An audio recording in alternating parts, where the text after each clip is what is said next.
Dandang sangka sabrang apa rupa rupane dandang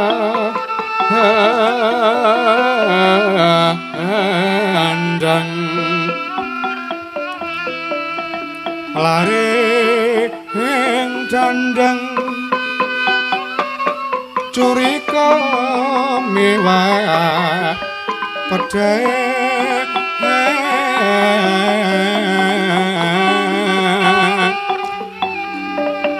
cucuk wesi kula sani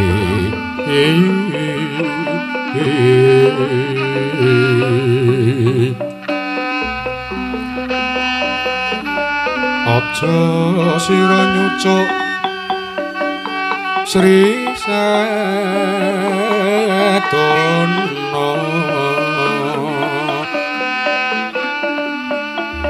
cucuken sarap sawane wong Sukerto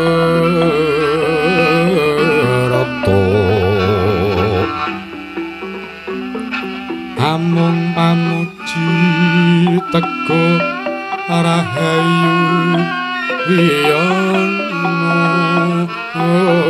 mulya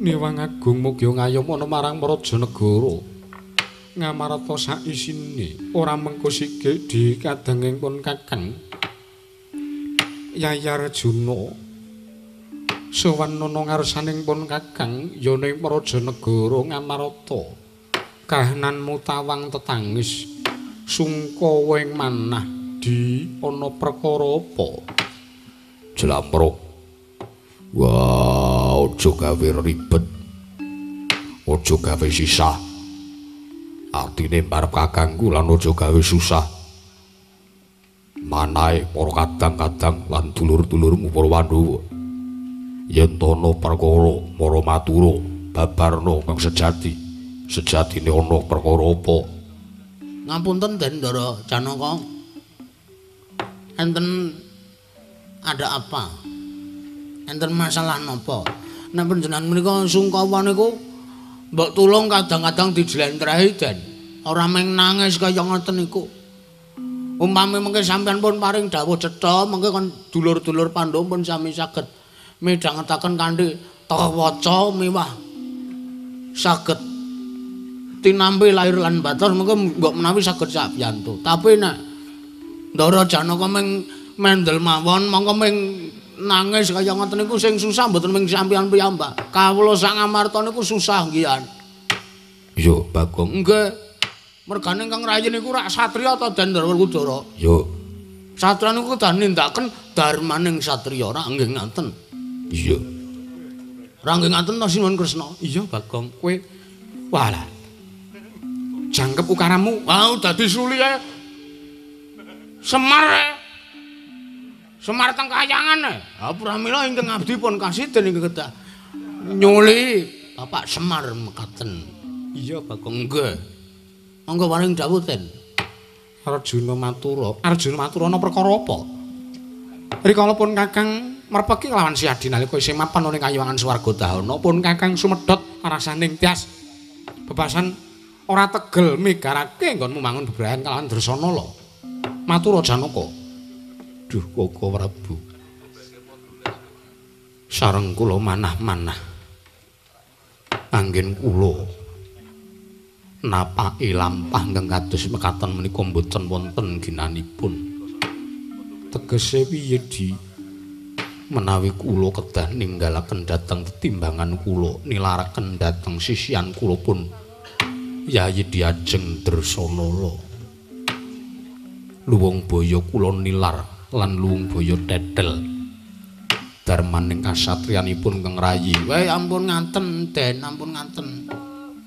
Sampeyan linaraken ing jagat minangka satriya menika pun dadi kewajiban lan pun dadi pesthi ning kodrat. Nek sampeyan nglencati dawuhing Gusti, sampeyan niku senajan tesih sugeng tesih gesang aparipurna teng Madyapada ning uripe sampeyan tanpa rabeta kaya mapan wonten ing neraka jahanam. Awit Bapak Semar tau ngendika al-adabu fauqal ilmi. Sambung rapete apa gandeng cenenge apa karo tata krama ya ora. Mboten nyambung kok? Ora. Oh nggih mpun. Paring dawuh. Kowe mpun paring dawuh, Dik. Nek ping perkara wedokan, amin sewu. Ning perkara garwa, sampean pisah karo Kang Garwa pun Dewi Dresanala kok sampean terus arep mupus gesang niku nek cara aku, nek cara kula isin. Jangkah sampean niku tesih dawa lho, Den. Jangkah sampean niku tesih amba. Beta nek kalih Bagong niku wis tuwek. Nggih to Ndrawurku, Ndara? Iya, Bagong. Nggih. Niku mangkandhane niku Kang Rayi. Wah, Janaka. Apa isih kurang wong wadon sak jagat kuku kabeh. Widodari sak kayangan paribasane kuku kabeh. Wah, nang endi rasa panarimamu?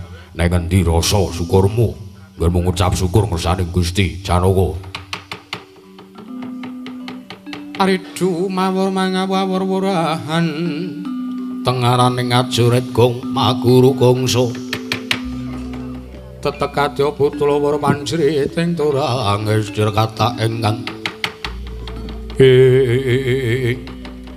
dereng antos paripun ingkang sami mbal wacana kasarurawipun Sang Hyang Manikmaya karo kaget Sang Hyang para Pandhawa.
Siswa matur marang Risang Mahayogi Sang Wipra kadiparan karsaning Hyang Utipati Yogya sawining warna kanggo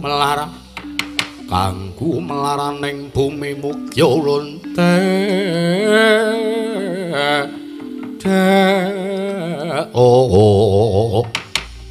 ulonte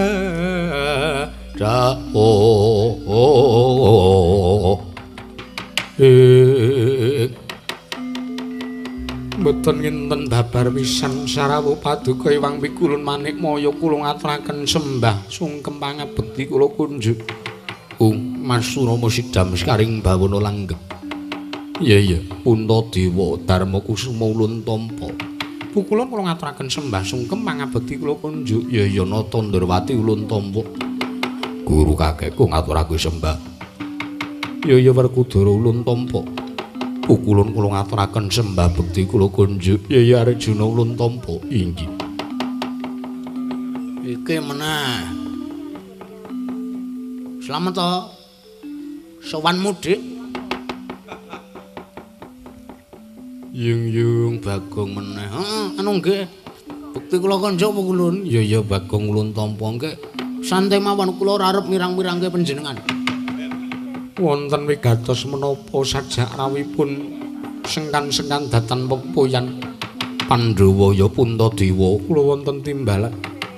Destun temen panjenengan ulun iki dewaning para dewa teka keplayu saka kayewangan marga patrape bocah kengaran Jaya Karneli. Sinten? Jaya Karneli Bagong. Jaya Karneli gawe kisra? Iya. Kayake tangga kula niku Jaya Karneli niku.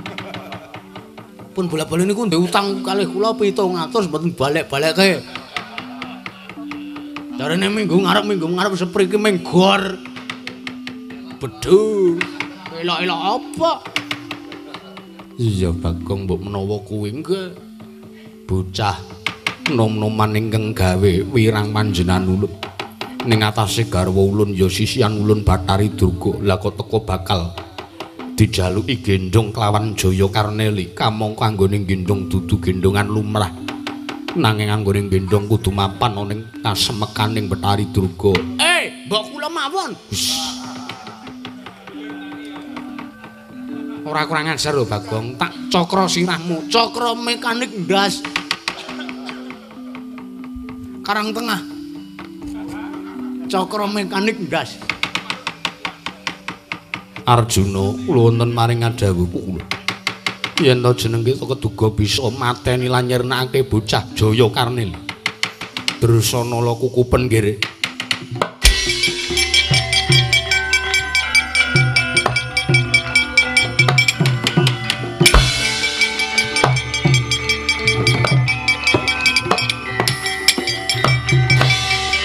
Ulun suwun sak biyantu kita ngestaken dawuh Pukulun.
Brahmana manguswanya ngambrang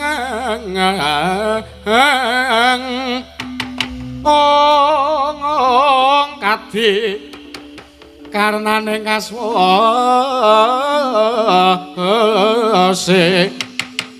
yen ning marga maleguk tumiring sang kandha Pastret mojo long lalu anguladi surya mangarang sang paya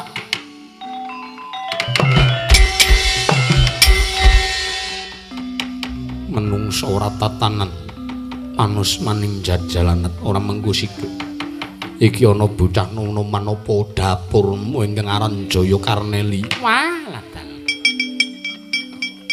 ya jagat pangestu Karwayahu Bathara jagat ya iki aku wong Besus aku wong Merbawa aku Jaya Karneli sawi takon karo aku Panengah Pandhawa Raden Arjuna ya Janaka ya Permadi kowe ingkang ngobrak-abrik kayangan ya aku mau arep golek ning endi durunge Betari Durga ngerti ya Janaka Betari Durga disingetake ana sak njoring padaraning wetenging Lembu Andini aku ora nrimake mergo aku butuh karo sing jenenge Betari Durga aku ingin digendhong karo Betari Durga ana ing sak jerone kesemekaning Betari Durga yen ora kasembatan panjang aku luwung baya mati nglalu aku pecah siramu sik lek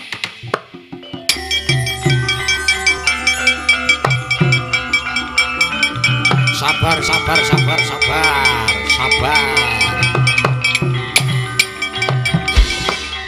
iki Antasena heeh sembahku katura ya Lek tak tampa anakku Randu Gumbala Mas Antasena piye Li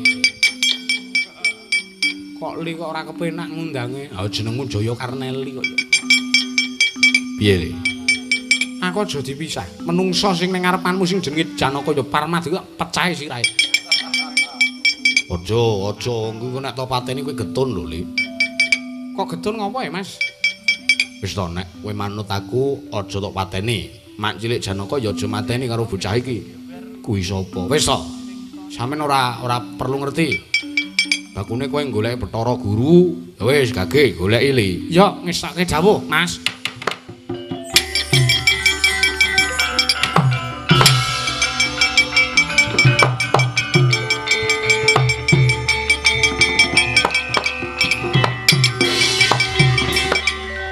Antasena piye Lek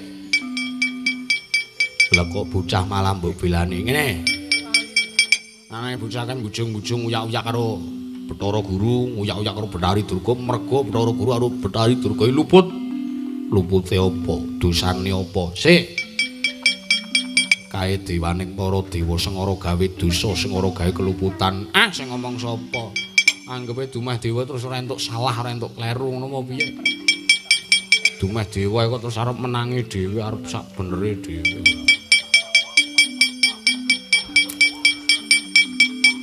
Ipung Mahagi teka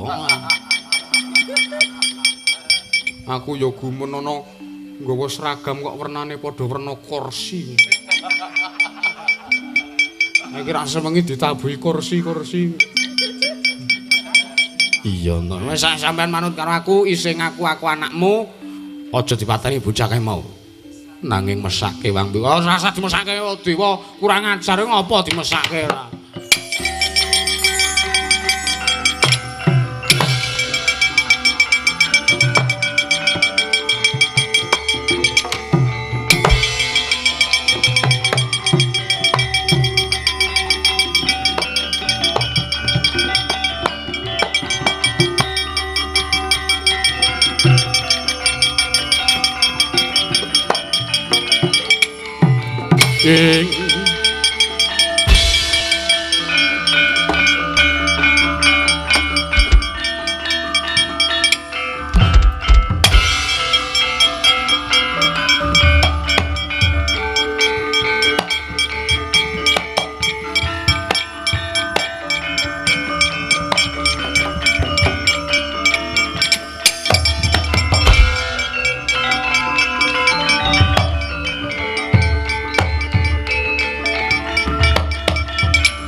sinayeng manggelung mangrok mining cakra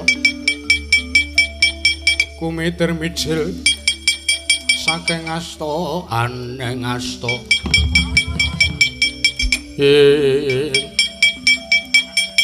tuwekan ra mikir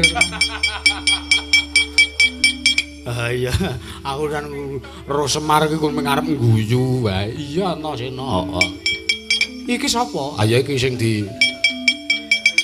sing uyak-uyak Bathara Guru mergo nguyak-uyak Bathari Durga ku ya iki Dik. Oh iki Jaya Karneli. Heeh. Pernah adikku. Lho, adimu? Heeh. Ketemu pirang perkara? Wah, ketemu bae kok ora ketemu ya ketemu-ketemuke. Antasena. Piye, Pak? Sapa iki? Adikku. Wah, kuwi entuk adik gendro kaya ngono kok ngendi? Ora kok gendro iki pancen sing nemu aku tak gedhekke tak emong mula ya watake persis kaya aku. Iki sapa Mas? Ha kuwi penere Pak Dimu. Pak Diku? Heeh. Ah gitu men ana wong kok irenge ra jamak-jamak. Hah? Irenge ra jamak-jamak. Ora kurang ajar lho kowe li. Kuwi pepunden. Pepunden? Heeh. Dadi wajib disiarahi. Ngawur ora. Sapa kuwi? Jaya Karneli. Lah ya kuwi sapa? Kusik kok tak omongi. Iki reti ra sebabe apa kok iki ireng? Apa sebabe? Lagu. Lagu apa? Ireng 1, ireng 2, ireng 3, ireng 4. Jare mbok bapakne putih kok anake coklat. Sorry kaya. Iki ya ireng banget iki. Bet. Wah, dadi senopati kuwi kudu ireng. Oke. Ben sangar. Ha iya ya. Sapa kuwi? Iki Pak D.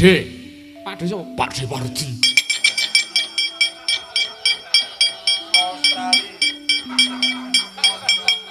Oh, Pak D Pardi. Tak cokro sira cokro mekanik ndas. Ajar-ajarane Bagong. Pak D Kresna iki Pak D Kresna jenenge. Oh, Pak D Kresna. Heeh, Dik. Sing gedhe edian wong kaya tugu. Kaya tugu. Iki ya Pak D, iki penere Pak D. Sapa? Pak D Arjo. Guyon kok Pak. Sinten? Pak D Werkudara. Pak D Werkudara? Heeh. Iki bapake Mas. Loh, jare kowe kakangku. Ha iya, nek ngono kuwi bapakku. Udu kowe arep pengen ngerti bapakmu sapa, ibumu sapa ngono to, Iwan? Iya. Ah, engko tak omongi. Tenane? Heeh, tapi kowe kudu manut karo aku sik. Oh iya ya. Iki sapa Antasena? Aja tok jangkah, aja tok piloro, mesake. Iki bocah iki laire wis keloro-loro. Apa iya? Heeh. Sapa? Sapa? Tak omongin aja diomong-omongke. Oh iya. Kuwi iki anake Kowe ngapusi tak cokro sira. Cokro mekanik ndas. Kuwi anake Masa? Heeh. Oh tiru-tiru Bagong ora. Arake sapa? Sik duh piye iki lek ora ngomong iki. Dhuwur banget ya ora.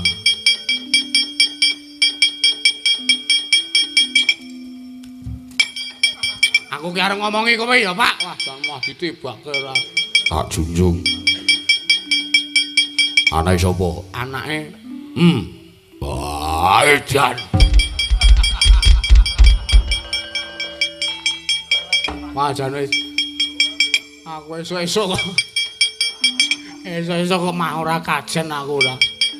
Ora pati nduga mana tenan Werkudara. Yo. Rawuh meneh. Wis diunsalke kok sida rawuh meneh. Jaya Karneli, apa Pak D Kresna? Kowe arep nguyak-uyak Bathari Durga. Iya. Uyak-uyakan mergo pancen kae luput.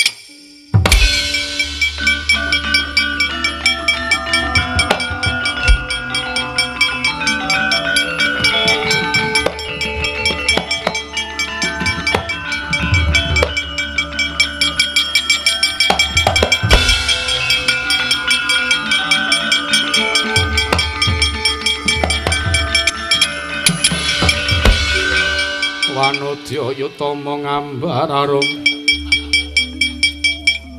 arum Sangkusuma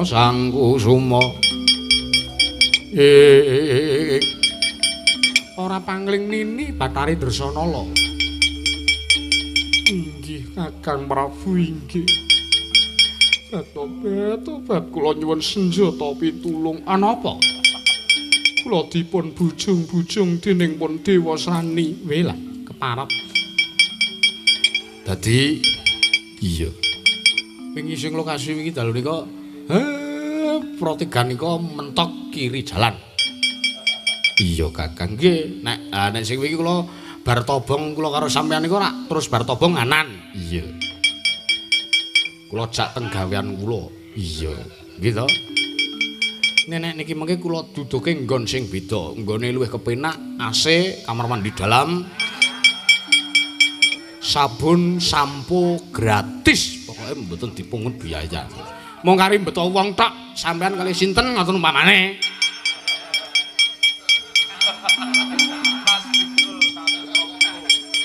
Dadi niku nas lho, lha ndi wong iki mau? Pangeran.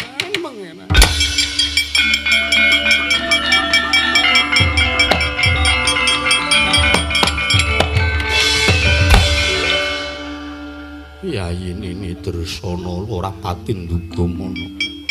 Pun Kakang lan sira pinanggih ing kene.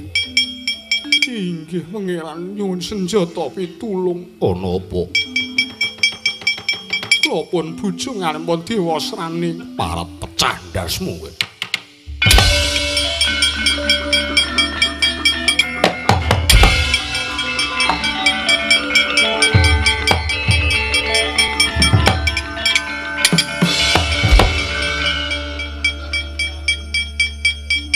Mas Antasena, piye Li? Ki sapa kok wong wedok? Wow. Ayune ra jamak-jamak Ndara Jaya Karneli Semar. Ha iki sapa? Niki asmane Bathari Dresanala. Niki widodari mula ayune kliwat ukur.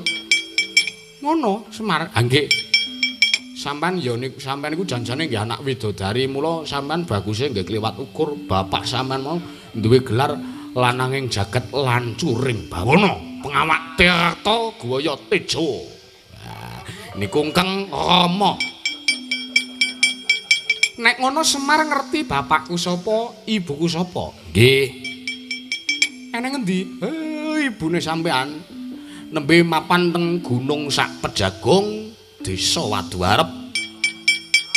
Komplek dadi siji, RT omong-omongan, RW tatap muka.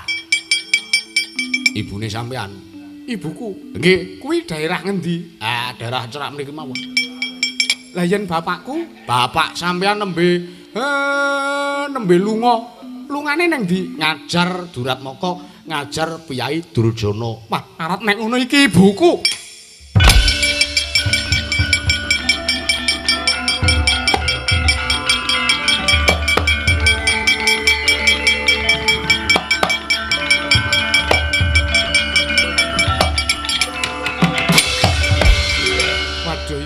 Aku ngaturke sembahku tanpa ana ibu. Ora kok sikik iki sapa? Antasena iki sapa? Kuwi anu Lek. Tante. Kuwi anakmu. Anakku. Heeh, kelingan ora? Sampeyan diperwasa karo Bathari Durna. Nanti sampeyan kepeksa lair anakmu lahir premium, bocah kuwi lahir yuswane 7 sasi. Iya, 7 sasi terus bocah kuwi dicemplungke ning kawah Candradimuka karo sing jenenge Bathari Durga kuwi tak temu tak gedhekke. Lah ya iki anakmu.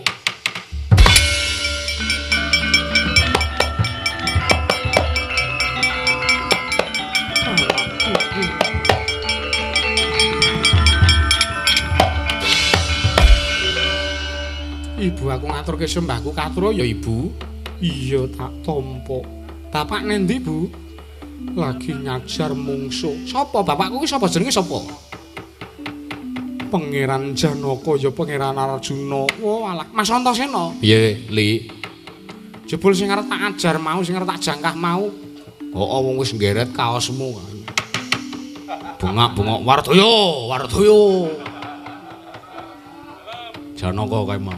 Iya, kae bapakmu, kae pernahe lekku. Lah, Janaka kuwi adine bapakku, adine Werkudara. Mula kowe njaluk bapakku Pakde. Ngono ya, Li? Iya, Mas. Jaya Karneli atmajaku, Pakde Kresna. Iya. Jaya Karneli anakku. Pakde Werkudara. Iya. Ora kok jenenge kok Waguti men. Nika sing jeneng ini kok. Niki janjane anake niki luruh. Janjane wong anake Dresanala niku mestine luruh. Iya, Kakang. Nggih, gandeng sing nemu wong kentir niku. Kula anake dadi ndangak ora ditata krama rasa basa niku glelenge ra karuan. Lah kowe ora trimo meri karo aku apa piye, Bong? Ngene, padha linange lho iki, Bong.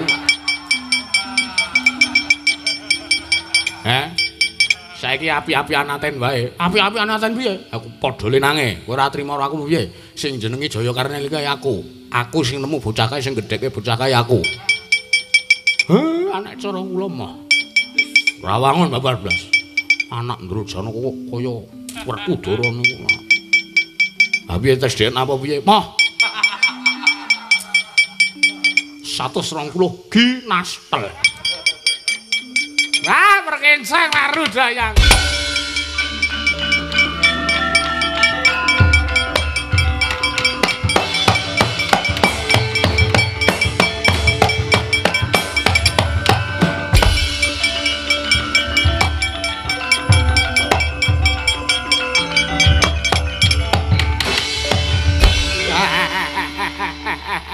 Kula narada bekti kula kunjuk. Ya Kresna ulun tambah.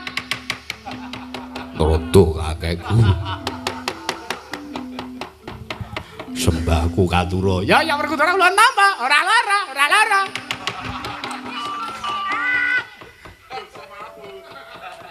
Gur semaput. Bagong ulun cakra mekanik ndas meneh. Wah, jan wis lakon kaya enek-enek wae. Dresanala. Wonten dawuhku kulun. Mangayu pacek sekti jumur ya, Ger. Jan ontosene nek jenenge bocah ya sak geleme dhewe. Bume sing nemu dheweke kok terus Jaya Karneli ora. Jaya Karneli? Iki sapa iki? Ulun Bathara Narada. Ya ulun dewa. Oh ngono ya. Jeneng kita ulun paringi pusaka asma aja Jaya Karneli. Jaya Karneline diruwat. Ya. Jeneng Jaya Karneli diruwat, diganti jeneng kita Bambang Wisageni ya Bambang Wisanggeni. Mergo jeneng kita kuwi lair dijedi ana ing Kawah Candra Dimuka, ana telenging geni, Nger, Wisanggeni. Jaya Karneli ilang.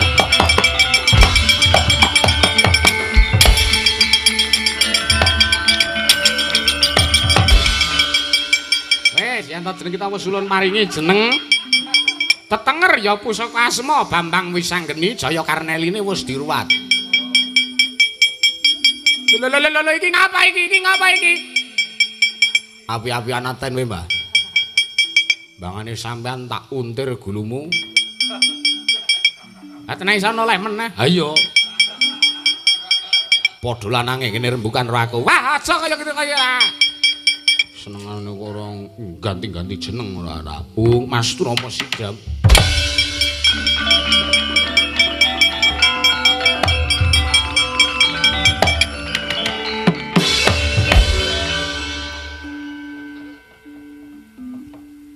Putrane napa? Hus. Anake lah. Ambek diomongi yahene kok sesuk sekolah lho, sesuk Minggu. Oh nggih, Dik. Ana bocah kok ora wedi kena walate Gusti. Gusti Allah nek Minggu prai kok.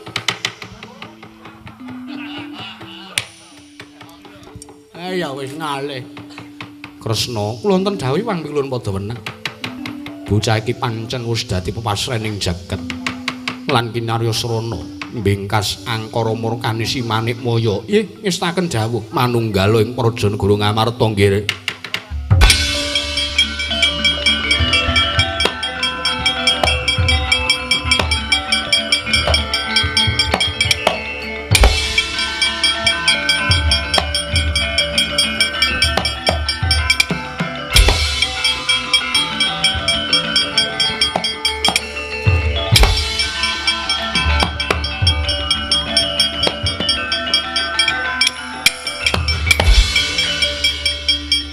Semar. Pripun? Bathara Guru isih mapan ning Amarta.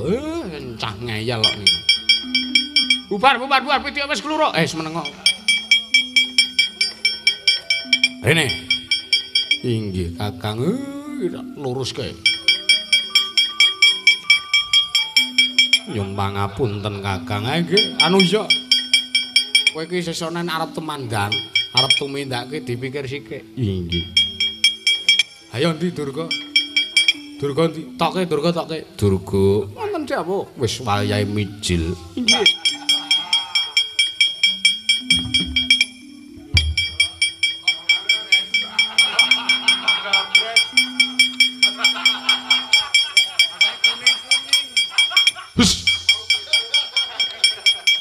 Ora wani aku. Nyuwun pangapunten Kakang. Sowan kene ngundaran Dirbawana kowe. Ayo. Ampun, ayo. Nek ora jiat-jiat ora dipeksa.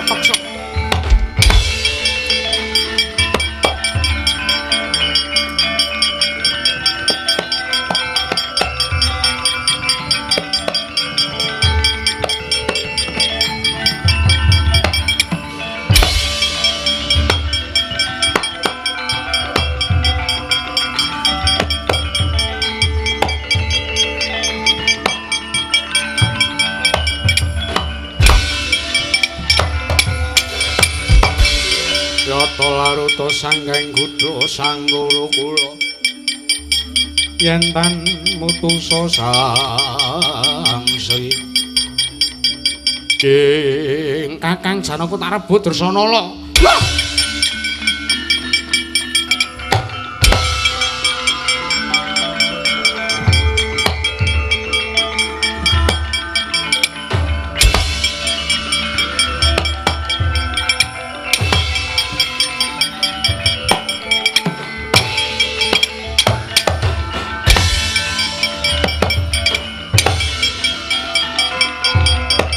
Ibu Benari.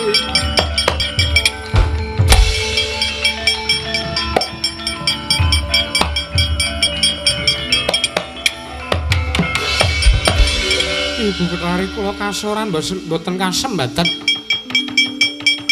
Mboyong dhateng pun Dresanala. Mundur wae nang Semar aku wedi.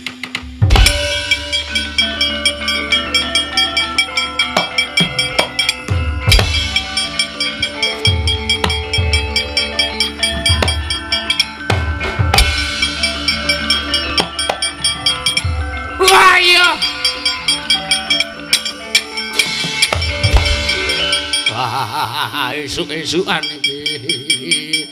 Ayo apa-apamu kowe.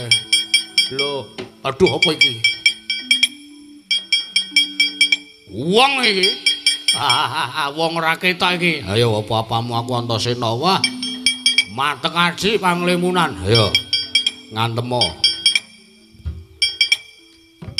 Ora kena. Wah, ora adil kowe. Yo. Waduh. Wis esuk e.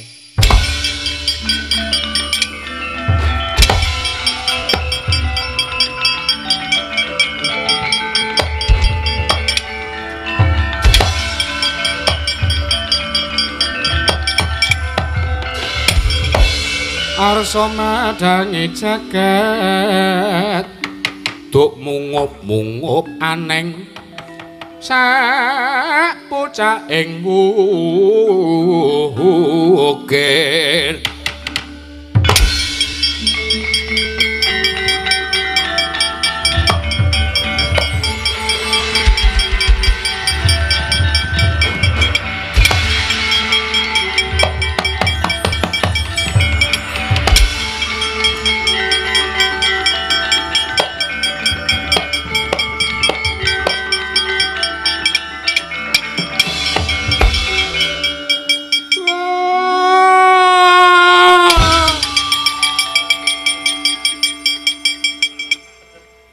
kowe lho kowe kedibanan kula sampean buyir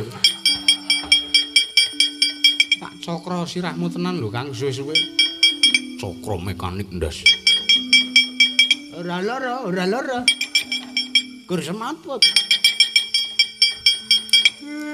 Purna gatining carita Ndara. Ya. Bocah nika wau Ndara Antasena niku janjane le gawe pawadan si Ndara Wisanggeni ken njaluk digendhong teng kesepekane Betari Durga niku janjane niate ming guyon. Iya, niate ming iseng. Niate niku ming nggih gecul-geculan. Ning niku sejatipun lelakon gaweane Wang Pikulun Sang Hyang Padawenang. Mangkono Kakang nggih. Iku kula pun dijlentrehi pas bar nyuwanke Bathara Guru niku. Niku besok enten sambunge lelakon. Sambunge lelakon inggih menika Betari Durga niku wedi wegah gendhong bocah niku teng kesemekan mergo nek kesemekane enten pusaka utawi enten wujudipun barang ingkang digdaya menika niku pengapesane Betari Durga. Sambunge lelakon sok teng pepucuk Bratayuda Den. Wong ngono nggih. Niki Iwang miturut ngendikanipun Iwang Pikulun Padawenang. Lah sakmenika ampun dadi bocah sing ndungkap dewasa senajan tesih lare. Iya. Dongane kagem Ndara Wisanggeni mugi saged dados sakinah mawaddah. Lare ingkang saged mikul dhuwur mendem jero dhateng tiyang sepuh dadi bocah mursid. Wusana panutupe ngatur kula. Sak pengker kula saking mriki mugi-mugi warga ing Karangsari mriki tansah kebak ing karahayon, kebak ing katentreman, didoke saking regejekan, didoke saking bebaya menapa-menapa. Dipun maringi gangsar lancar rejeki, gampang golek sandang pangan, pangupa jiwa lan sak panunggalane. Adoh saka retu hama minggat kabeh, hama ilang kabeh. Iya Kakang nggih. Wisana panutupe ngatur kula, slamet sing nanggap, slamet sing ditanggap, slamet sing nonton tanggapan, slamet sak kabeh-kabehane. Matur nuwun pun tutup karining Gucaka Ndara.